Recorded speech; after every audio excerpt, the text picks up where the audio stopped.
Assalamualaikum warahmatullahi wabarakatuh. Perkenalkan, nama saya Salmanani Ramadhani dengan NIM 24041200006 dari Program Studi Ilmu Lingkungan, Fakultas Matematika dan Ilmu Pengetahuan Alam. Hari ini saya akan mempresentasikan materi terkait K3 atau Kesehatan dan Keselamatan Kerja Praktikum Laboratorium Lingkungan. Oke, pada slide pertama yaitu konsep dasar K3 Laboratorium. K3 Laboratorium adalah upaya pencegahan terhadap kecelakaan kerja, penyakit akibat kerja, kebakaran, ledakan, paparan bahan berbahaya, dan risiko lainnya yang dapat terjadi selama kegiatan praktikum, penelitian, maupun pengujian. Selanjutnya ada tujuan K3 Laboratorium. Yang pertama yaitu melindungi pekerja, mahasiswa, dan peneliti dari kecelakaan. Yang kedua, mencegah penyakit akibat kerja. Yang ketiga, melindungi peralatan dari bahan berbahaya. Yang keempat, menjaga lingkungan sekitar. Dan yang kelima, menjamin kelangsungan kegiatan laboratorium. Nah, laboratorium sendiri memiliki resiko yang sangat tinggi terhadap potensi kecelakaan dan penyakit akibat kerja. Dengan adanya K3 Laboratorium akan tercipta suasana yang aman dan nyaman sehingga dapat meningkatkan produktivitas para pekerja di laboratorium. Selanjutnya ada prinsip dasar K3 Laboratorium. Pada identifikasi bahaya, ini mengetahui potensi risiko seperti yang pertama ada bahan kimia beracun, korosif, dan mudah terbakar. Yang kedua, bahaya biologis seperti bakteri dan virus. Yang ketiga, bahaya fisik seperti listrik, panas, dan radiasi. Yang keempat, bahaya mekanik seperti alat tajam dan mesin berputar. Dilakukan dengan hierarki pengendalian seperti eliminasi atau menghilangkan sumber bahaya, substitusi seperti mengganti bahan berbahaya. Ada lagi rekayasa teknik seperti lemari asam dan ventilasi, administratif seperti SOP dan pelatihan, dan APD seperti alat pelindung diri. Selanjutnya ada Laboratory Personal Protective Equipment atau PPE. Di sini ada lab coat, gas mask, safety shoes, safety goggle, safety glove, first aid kit, fire extinguisher, emergency exit. Nah, apa aja fungsi dari alat-alat yang barusan saya sampaikan tadi? Yang pertama, lab coat atau jas laboratorium dalam konteks K3 ini memiliki fungsi.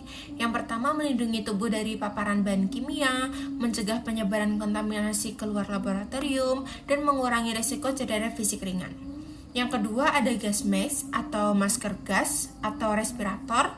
Dalam konteks K3 berfungsi sebagai melindungi dari gas beracun, perlindungan dari partikel berbahaya, dan mengurangi risiko penyakit akibat kerja. Yang ketiga, ada safe shoes atau sepatu keselamatan. Dalam konteks K3 ini berfungsi untuk melindungi dari benda tajam, melindungi dari benda berat, dan mencegah terpeleset. Selanjutnya ada safety goggles atau kacamata keselamatan. Dalam konteks K3 ini berfungsi untuk melindungi dari percikan bahan kimia, melindungi dari partikel dan debu, dan mengurangi risiko cedera akibat ledakan kecil. Selanjutnya ada safety glove atau sarung tangan keselamatan. Dalam konteks K3 sendiri ini berfungsi untuk perlindungan dari kontaminasi biologis, perlindungan panas atau dingin, dan melindungi dari bahan kimia. Yang terakhir ada first aid kit atau kotak P3K. Dalam konteks K3 ini berfungsi sebagai penanganan luka bakar ringan, penanganan paparan bahan kimia ringan, dan tindakan darurat sementara. Selanjutnya memasuki simbol K3 laboratorium. Yang pertama, ini ada iritan, artinya bahan yang dapat menyebabkan iritasi, gatal-gatal, dan dapat menyebabkan luka bakar pada kulit.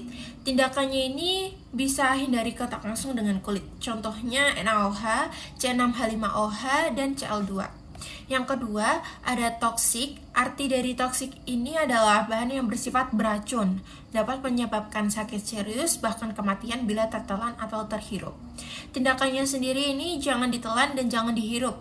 Hindari kontak langsung dengan kulit, contohnya metanol dan benzena.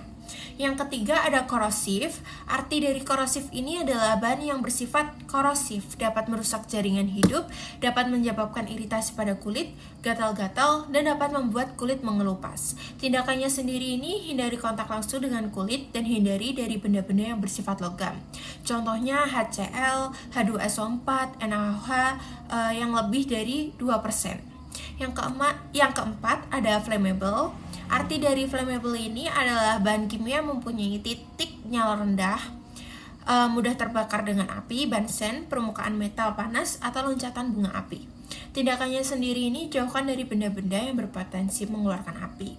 Contohnya minyak dan terpentin. Minyak terpentin. Yang kelima ada oxidizing. Arti dari bahan oxidizing ini, bahan kimia bersifat pengoksidasi, dapat menyebabkan kebakaran dengan menghasilkan panas saat kontak dengan bahan organik dan bahan pereduksi.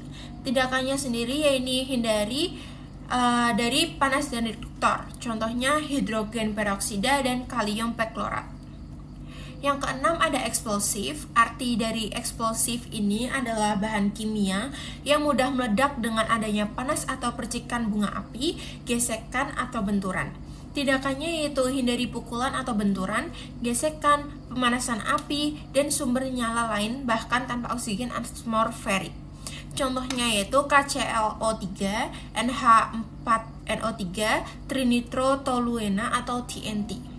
Yang ketujuh ada extremely flammable. Artinya ini bahan yang amat sangat mudah terbakar, berupa gas dan udara membentuk suatu campuran yang bersifat mudah meledak di bawah kondisi normal. Tindakannya ini jauhkan dari campuran udara dan sumber api. Contohnya diethyl ether berbentuk cairan dan propane yang berbentuk gas. Yang ke-8 ada radioaktif. Arti dari radioaktif sendiri ini bahan yang mengandung material atau kombinasi dari material lain yang dapat memancarkan radiasi seperti atau secara spontan. Contoh dari radioaktif ini adalah uranium 90CO dan tritium. Yang terakhir ada marine pollutant. Arti dari marine pollutant ini adalah polutan laut. Tindakannya yaitu tidak membuang limbah ke saluran air atau sungai yang mengalir ke laut. Baik, sekian, terima kasih presentasi dari saya. Mohon maaf bila ada kesalahan kata. Wassalamualaikum warahmatullahi wabarakatuh.